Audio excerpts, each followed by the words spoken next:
Olá pessoal, tudo bem? Eu sou o Cristiano Molica, engenheiro e gerente técnico da Instruterm, e hoje teremos a 8ª dica de mestre com o mestre Marcos Domingos. Fique ligado, já se inscreva no canal, ative as notificações e se gostar do vídeo, deixe aquele like.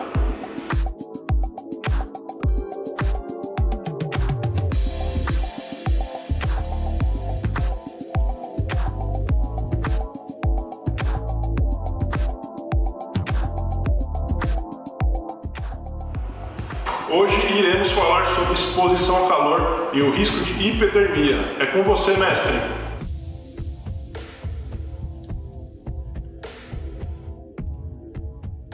Prezado colega, higienista e outros colegas que trabalham na área de assessoria, avaliação e gestão de risco, então essa é a nossa dica de mestre número 8, e que nós vamos tratar dessa oportunidade sobre o risco de hipertermia, não é?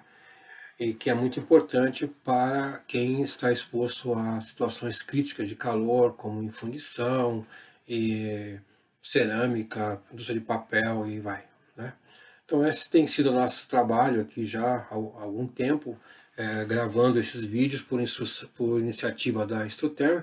Você tem a oportunidade de ver todas essas dicas de mestre no canal do Instruterm, no YouTube, ou no meu canal também no YouTube. Tá? Então vamos trabalhar um pouquinho sobre esse tema que nós queremos compartilhar com você. Quando a gente estuda a exposição do trabalhador ao calor, tá? Então talvez a gente pudesse dividir em 3 etapas ou 3 níveis diferentes. Tá? A nossa preocupação maior é com a sobrecarga fisiológica. Quer dizer, aquele calor que ele recebe durante o trabalho não pode provocar no indivíduo exposto reações dramáticas, do tipo aumentar a temperatura do corpo, batimentos cardíacos acelerados, sudorese exagerada, nada disso. Então esse é um monitoramento que tem que ser feito em situações onde o IBUTG é bastante alto. Tá? Lógico que essa reação fisiológica ela está associada também com a sobrecarga térmica, ou seja, esses são os fatores ambientais. Temperatura do ar, temperatura de globo, atividade metabólica, umidade, né, e vai. Tá? E num estágio, diria-se, mais tranquilo, é o conforto, que é feito através de um outro índice, não esse que nós vamos trabalhar hoje, mas sim pela temperatura efetiva ou pelo índice de Fangel, que já foi discutido no vídeo anterior. Tá? Então, nem sempre na indústria é possível se oferecer conforto, uma vez que você tem fontes artificiais de calor potentes e que o ar-condicionado não pode ser aplicado. Tá? Bom, mas antes de continuar, eu gostaria de fazer uma breve discussão aqui sobre os termos usados. É comum você ouvir isso aí na literatura, gente que aparece aí até falando em outros vídeos, né, sobre estresse térmico. A palavra stress no inglês, ela não é bem traduzida para o português, né? Principalmente quando fala estresse térmico. Se você procura fazer uma pesquisa no inglês do thermal stress, ele vai te levar para estudos de reação de metais. Então, quando um metal, ou até concreto, qualquer outro objeto sólido exposto ao calor, ele vai reagir aumentando ou diminuindo o seu comprimento ou as suas dimensões. Tá? A expressão no inglês, que a gente acaba trazendo no português, seria heat stress, tá? E não thermal stress. Tá? Mas, de qualquer maneira, eu não gosto dessa palavra, porque essa palavra mostra apenas que há um distúrbio qualquer, não é? E você não sabe bem como aplicar. Tá? Então, por isso que eu não gosto muito. Eu prefiro usar a expressão sobrecarga, tá? Sobrecarga térmica, excesso. Então, quando um trabalhador recebe uma carga térmica ambiental por causa da temperatura, calor radiante, então fisiologicamente ele vai ter que dissipar essa carga térmica, né? Isso que essa palavra em português me parece mais adequada do que stress, tá? Porque o stress, na verdade, poderia ser usado tanto para conforto, como para sobrecarga térmica, como para a parte fisiológica, psicológica e todas as outras coisas. Então isso não é bem o que é que nós queremos falar. Alguém fala, estou estressado. Daí, está emocionalmente alterado. Tá? Não quer dizer muita coisa para nós. Tá? Quando nós falamos de sobrecarga térmica, então, nós estamos falando que esse equilíbrio que tem que acontecer entre aquilo que você recebe do ambiente, em termos de temperatura, né, tem que ser dissipado. Quando existe equilíbrio, que a gente chama de equilíbrio homeotérmico, ou seja, o corpo está zero. Ou seja, ele recebeu uma carga térmica e dissipou toda aquela carga, não ficou resíduo nenhum. Tá? Isso pode ser tanto para calor como para frio. Então, quando uma pessoa está num ambiente frio, temperaturas baixas, ele tem que se agasalhar para impedir que o seu corpo ceda calor para o ambiente, de maneira que haja esse desequilíbrio, né, agora desfavorável, né, para o corpo humano, porque cede calor para o ambiente. Tá? Então, da mesma forma que é para o frio, também pode para o calor. Recebe muito calor do ambiente e o seu organismo fica sem possibilidade de dissipar. Então, ele está num desequilíbrio homeotérmico. Tá? Então, o IBOTG que nós usamos, um índice de calor, ele baliza isso. Quer dizer, quando você ajusta o tempo de trabalho, o tempo de descanso adequadamente, então pressupõe que você está trabalhando com o equilíbrio. Tá? Ninguém vai ganhar e ninguém vai perder. Há muito tempo atrás é que esses pesquisadores têm desenvolvido isso, como eu já contei essa história na dica de mestre número 6, né, de que qual é o tempo adequado para você ficar exposto ao calor. Né? Esse pesquisador extremamente importante, chamado Yaglu, ele observou que para uma exposição de 1 hora, né, nós não poderíamos permitir que o batimento cardíaco passasse 130 batimentos por minuto, e nem que a temperatura do corpo fosse a 38,3. Então aqui está praticamente toda a base dos nossos limites de exposição hoje, pensando em regime de trabalho e descanso, já baseado nos estudos de Yaglu de 70 e poucos anos atrás. Né? Então já é um dado bastante conhecido. O NIOSH, por sua vez, ele fez uma graduação para hipertermia, colocando a hipertermia leve, moderada e profunda. Queria só chamar a atenção para que o caso mais crítico, que é a hipertermia profunda, é quando a temperatura do corpo, segundo o NIOSH, passa de 39,5. Quando chega a 40,5, nós já estamos chegando no estado de colapso, o que no inglês é chamado de heat stroke, e aí com grande possibilidade de ter um risco de morte. Tá? Então esses são os critérios que o NIOSH usa para dimensionar a exposição ao calor. A CGIH, ela quando estabelece também o seu TLV para calor, ela coloca os seus objetivos muito claros, né?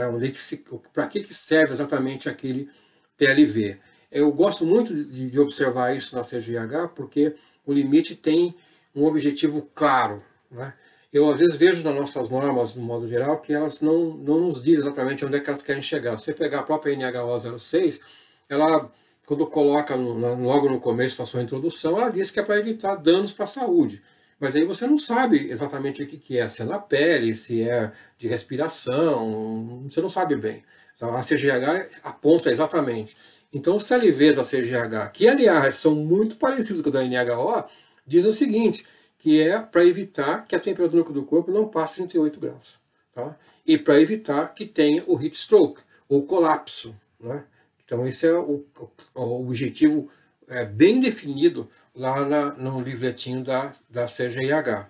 Tá? E a CGIH admite que a maioria das pessoas suporta até uma temperatura do corpo até 38,3, desde que não tenham outros comprometimentos de saúde. E poucas pessoas poderiam suportar temperaturas internas maiores, mas teriam que ter condições físicas adequadas e um bom monitoramento.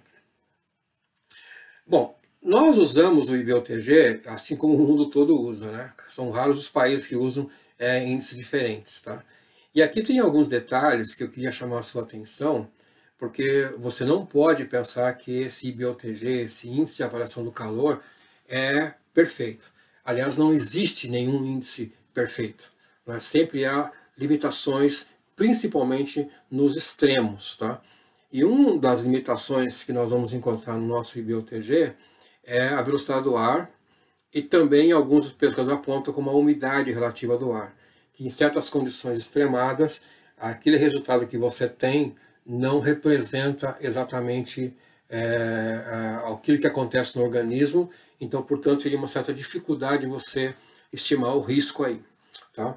Então, vou falar um pouquinho sobre a questão da velocidade do ar. Você sabe que no nosso IBOTG você tem o TBN. O TBN é o termômetro que tem um pavio úmido. Então, por definição, por ser úmido esse pavio, ele absorve umidade e também está sujeito à velocidade do ar. Então, você não mede a velocidade do ar explicitamente. Você não sabe qual é a velocidade do ar no ambiente num aparelho comum. Você precisaria ter um instrumento com um recurso a mais, como esse da Extrothermics TGD 400, que tem aí um anemômetro eletrônico, um sensor térmico, que te dá, além do IBOTG, te dá a velocidade do ar. Então você conseguiria ter uma informação a mais.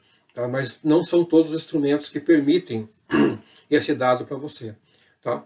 Então, um comitê que foi criado pela OSHA, chamado SEX, esse comitê acabou recomendando, já em 1979, que se o IBOTG medido num ambiente cuja velocidade do ar é acima de 1,52 metros por segundo, ele deveria ser alterado. Deveria se acrescentar alguma coisa entre 2,2 até 2,8 conforme a velocidade do ar, tá? Para poder corrigir essa falha do nosso método, da nossa técnica aqui. Tá? Então, veja que nós temos aí também já a questão de ter correção pela roupa e tudo. E tem mais uma correção aqui que esse comitê acabou trazendo também. Tá?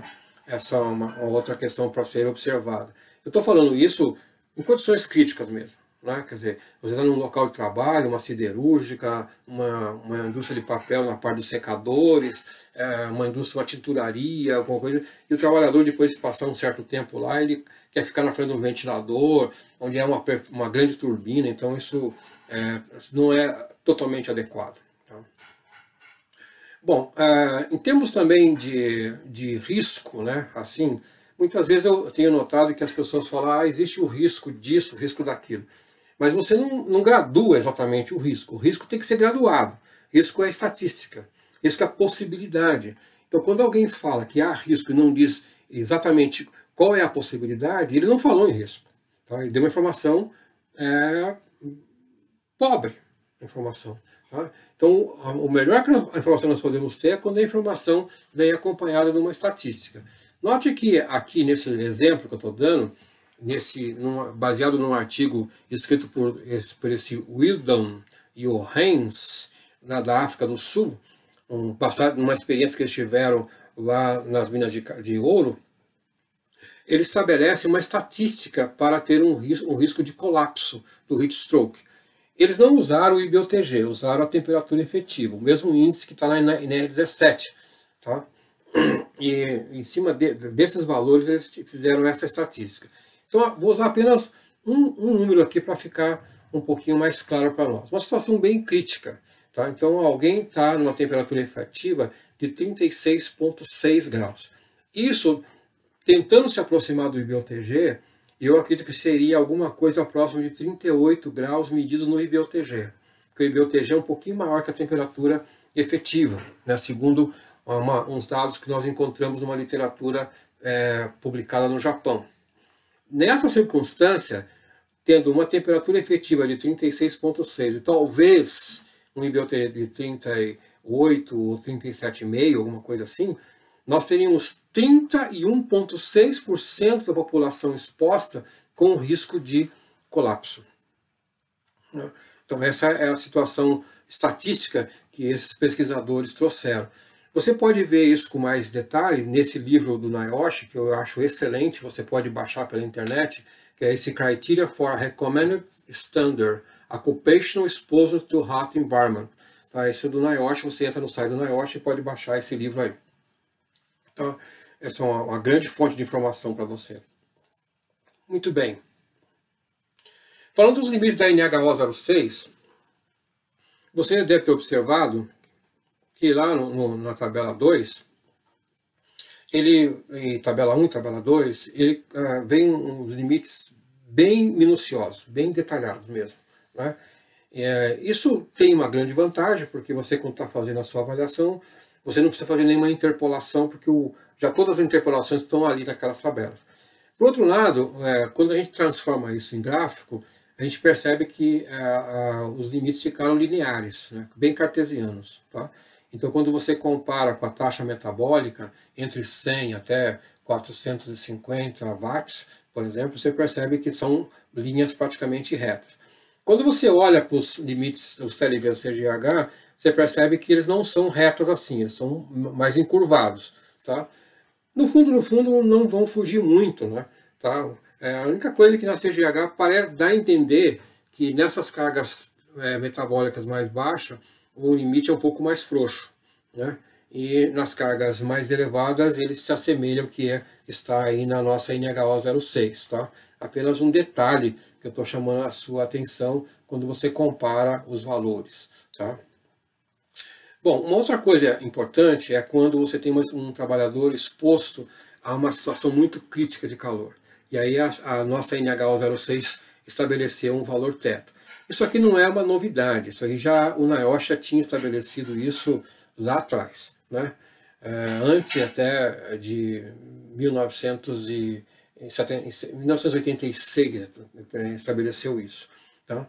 E aqui a ideia que é assim, que nenhum trabalhador pode ficar exposto quando uma taxa metabólica e um IBOTG, por exemplo, como 400 aqui de taxa metabólica, 400 watts, e se esse IBOTG for 35, em nenhum momento ele poderia ficar exposto nesse ambiente. Tá? Isso aqui a nossa NHO trouxe em 2017, mas já em 2016 o NIOSH tinha revogado esse critério por falta de base científica. Então, se você resolver seguir isso aqui, toma cuidado, porque já não tem o apoio da comunidade científica para esse valor. Tá?